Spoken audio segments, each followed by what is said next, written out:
How to enable peek in PUBG. Hi everyone, welcome back to another video from Gameplay Classic, and we are going to be learning how to enable peek shooting on PUBG.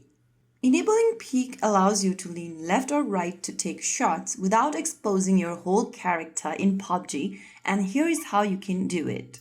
First of all, launch open the PUBG application on your device, and once you're inside the main lobby screen of PUBG, go ahead and tap on the arrow at the bottom right corner to open up this several settings menu. From here, tap on settings, and then inside settings, look for the controls button from the right hand corner.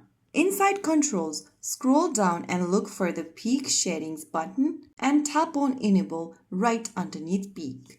Once you have the peek option enabled, you can now get back to the home screen and go ahead and choose a match to play. Once you start with the game, the peek shooting will be enabled, and it is extremely useful in close quarter battles and sniping, giving you an edge without taking unnecessary damage.